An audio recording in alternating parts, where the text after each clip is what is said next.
Orang-orang yang bertahan adalah orang-orang yang berjuang. Siapakah orang-orang yang bertahan itu? Dan kepada siapa perjuangan itu?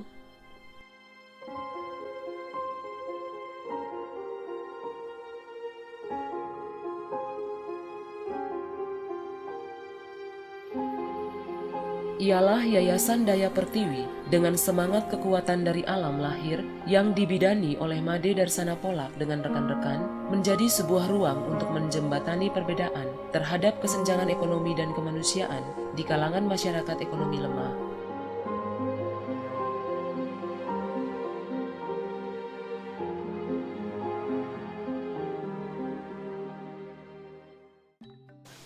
Visi Yayasan Daya Pertiwi ialah menjadi lembaga yang memberdayakan masyarakat dan dipercaya oleh para pihak. Untuk mewujudkan visi Yayasan Daya Pertiwi yang menjadi misi kami ialah pertama, meningkatkan taraf hidup masyarakat ekonomi lemah untuk menjadi lebih egalitarian. Kedua, memberikan pelayanan kepada semua pihak tanpa membedakan ras, suku, dan agama. Ketiga, sebagai lembaga yang menerapkan total transparansi, di mana laporan-laporan evaluasi proyek dapat diakses oleh publik di website kami. Yayasan Daya Pertiwi memperjuangkan hakikat hidup manusia yang layak dengan mengembangkan kegiatan nyata dalam bentuk pemberdayaan ekonomi alternatif dan penerapan teknologi yang berbasis pada kearifan lokal untuk mendukung produktivitas pertanian dan industri kreatif yang berkelanjutan. Pada awalnya, kegiatan yang dilakukan oleh Yayasan Daya Pertiwi hanya berdasarkan niat yang sungguh-sungguh, di mana pada saat itu pendanaan masih sangat kurang. Di awal era 80-an, belum ada lembaga dana yang mendukung kegiatan-kegiatan Yayasan Daya Pertiwi.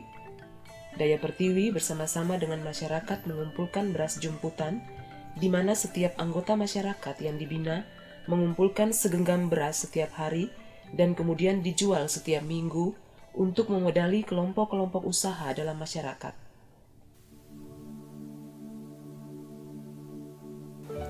Sebelum bertemu dengan Yayasan Daya Pertiwi, kondisi di desa ini sangat memprihatinkan. Para petani masih sangat tradisional dan rumah-rumah penduduk masih kurang layak untuk dihuni. Kegiatan para petani masih belum terorganisir dan belum ada usaha-usaha kecil menengah. Dengan kondisi desa yang begitu memprihatinkan secara ekonomi, kami mengadakan arisan berupa uang dan membuat minyak kelapa serta membentuk kas bersama melalui jimpitan beras. Sebelum dibimbing dan dibina oleh Yayasan Daya Pertiwi, kondisi awal desa Srikonco sangat kering dan gersang, di mana kondisi ekonomi masyarakat sangat kurang, sehingga kesejahteraan masyarakat relatif kurang sejahtera. Pada awalnya kita adalah kelompok tani dan usaha kecil yang sangat terbatas dalam hal modal usaha dan manajemen. Kemudian kami dipertemukan dengan salah seorang staf IDP Yayasan Daya Pertiwi yang pada waktu itu melakukan penyuluhan UKM di desa. Dari perkenalan itu, kami tertarik untuk dibina dan didampingi dalam pembinaan manajerial dan penyertaan modal.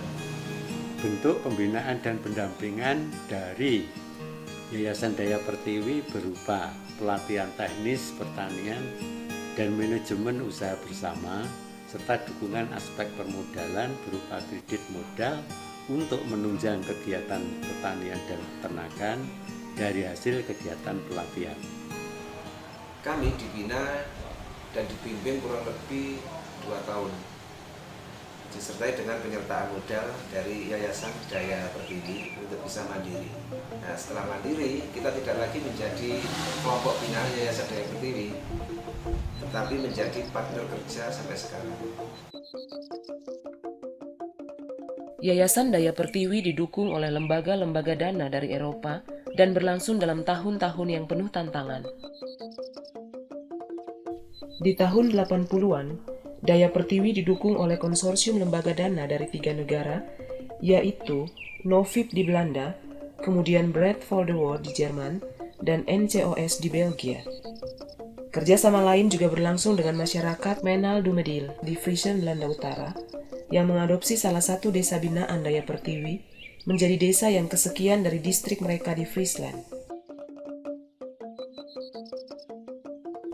Di tahun 90-an, berlangsung kerjasama yang tidak terlalu lama dengan Konrad Adenauer Stiftung dari Jerman, lalu berlanjut juga dengan EED Jerman yang pada saat itu masih dikenal dengan nama EZE. Kegiatan yang dilakukan dengan EED cukup lama, akan tetapi yang mendukung kegiatan Daya Pertiwi dalam waktu yang sangat lama ialah dengan Uni Eropa yang berlangsung dari tahun 1992 sampai 2006. Di dalam negeri, Yayasan Daya Pertiwi bekerja sama dengan semua instansi yang relevan, seperti pemerintah daerah tingkat 2, pemerintah daerah tingkat 1, bahkan pemerintah pusat, dan juga kerjasama dengan dinas-dinas terkait seperti perindustrian, perdagangan, UKM, dan koperasi. Daya Pertiwi juga bekerja sama dengan BUMN, Sarana Ventura, Angkasa Pura, serta perbankan. Untuk mengikuti prosedur hukum yang berlaku, Yayasan Daya Pertiwi terdaftar secara resmi di pemerintah.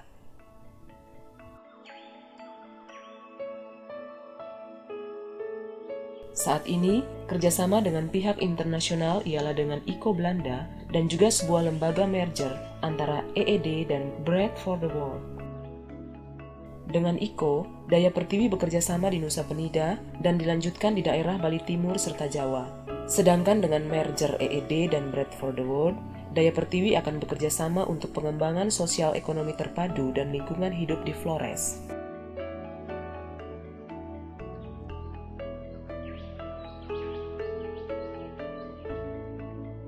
Memang tidak mudah untuk mendapat suatu kepercayaan itu, sebab pada waktu itu regulasi kebijakan pemerintah tidak banyak membantu untuk memberi peluang lembaga lain mengurus pekerjaan yang seharusnya dilakukan oleh pemerintah.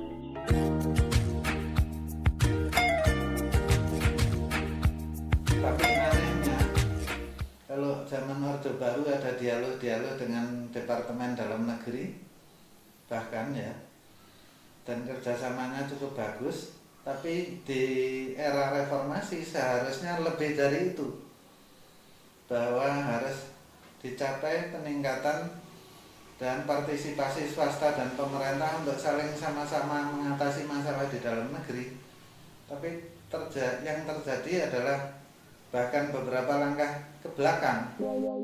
Akan tetapi, semua kendala itu dapat diatasi dengan semangat yang kuat dan rasa tanggung jawab serta kejujuran hati yang tulus dalam mengemban misi yayasan dalam membantu masyarakat sehingga semua kegiatan dapat terlaksana dengan baik dan mendapat dukungan penuh rekan-rekan kerja.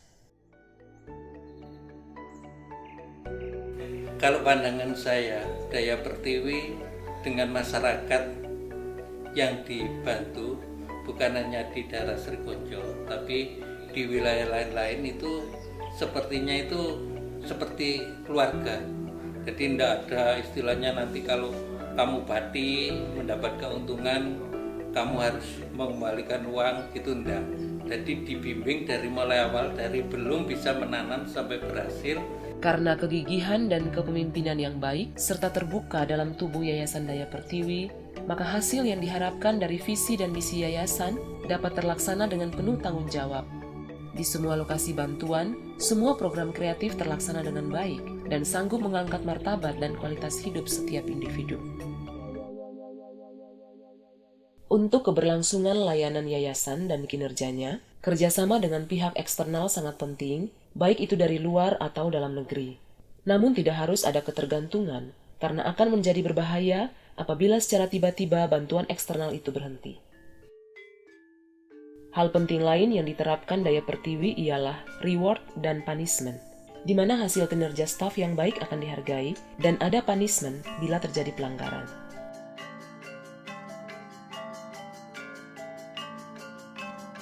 Untuk menjaga keamanan dan kenyamanan kerja, Daya Pertiwi juga menjamin faktor keamanan bekerja, di mana para staf tidak hanya bekerja 1 atau 2 tahun proyek saja, tetapi selalu ada jaminan bahwa pekerjaan berlangsung dalam jangka waktu panjang.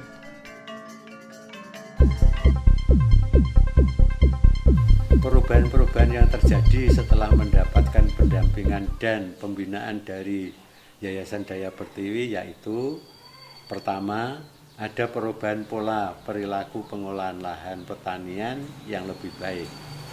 Kedua, manajemen hasil pertanian menjadi lebih baik. Ketiga, meningkatnya kerjasama di antara anggota kelompok untuk menangani usaha bersama. Seiring perubahan kondisi lahan yang lebih baik, secara tidak langsung juga merubah kesejahteraan masyarakat menjadi lebih sejahtera karena hasil-hasil pertanian dan peternakan yang baik dan menjadi unggulan sehingga tidak ada lagi lahan yang tidak produktif.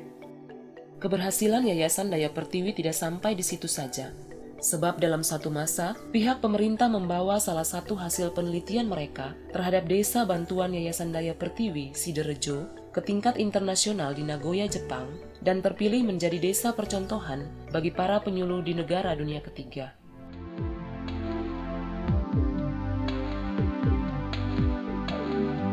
Dalam proses pencapaian kinerjanya, Yayasan Daya Pertiwi melatih kader-kader dari Papua dalam bidang kewirausahaan di Malang selama 3 bulan, serta mengajarkan aspek-aspek penting yang harus dimiliki oleh pengusaha.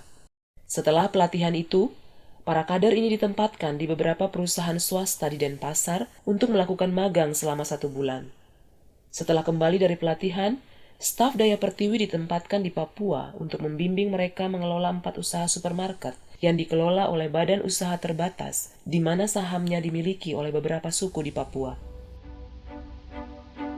Tahun 2012, Perserikatan Bangsa-Bangsa dalam hal ini ECOSOC memberikan Yayasan Daya Pertiwi sebuah status konsultatif sehingga Daya Pertiwi memiliki hak untuk mengikuti sidang-sidang PBB dan menempatkan wakilnya di New York, Jenewa, atau Zurich serta memiliki hak akses dengan lembaga lain di PBB.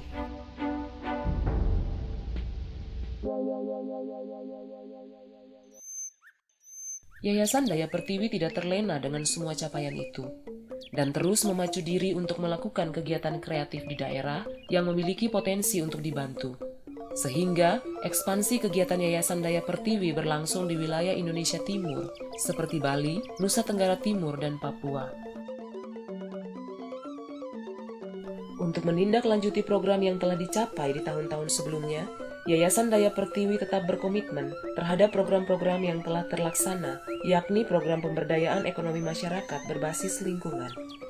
Di Nusa Penida, program yang sementara dilaksanakan meliputi renovasi lingkungan, berupa penanaman hutan rakyat yang melibatkan masyarakat sebagai pelaksana.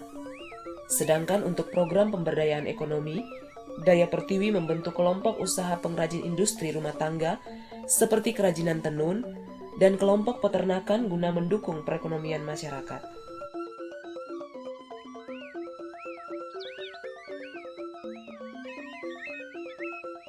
Dalam rangka penyediaan air bersih, Daya Pertiwi menjalankan kegiatan renovasi cubang-cubang, sehingga pada waktu musim kemarau, masyarakat sudah memiliki persediaan air bersih untuk keperluan rumah tangga maupun ternak.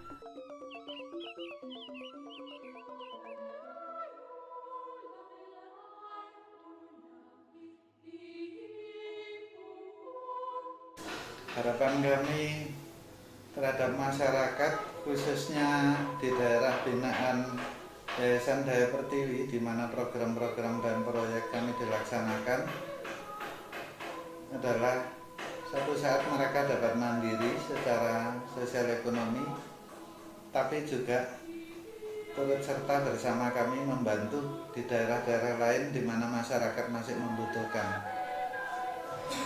Harapan kami terhadap Yayasan Daya Pertiwi untuk tetap menjadi mitra kerja di masa akan datang dalam hal penyegaran manajemen kepada staf kami. Harapan kami kepada Yayasan Daya Pertiwi agar terus memberi pendampingan kepada generasi muda di desa ini dalam hal manajemen, unit usaha, dan studi banding.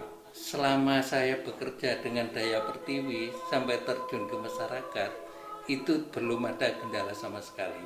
Dukungan malah yang ada.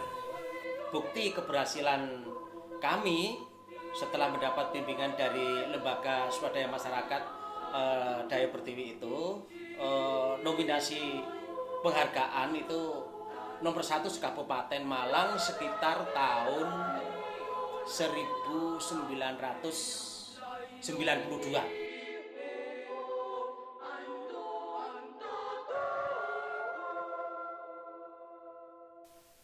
Sehingga pada akhirnya, tercipta keadaan yang lebih baik kepada masyarakat, sebagaimana target Yayasan Daya Pertiwi sebagai lembaga yang menjadi jembatan yang sesuai dengan visi dan misi ketika pertama kali lembaga ini lahir.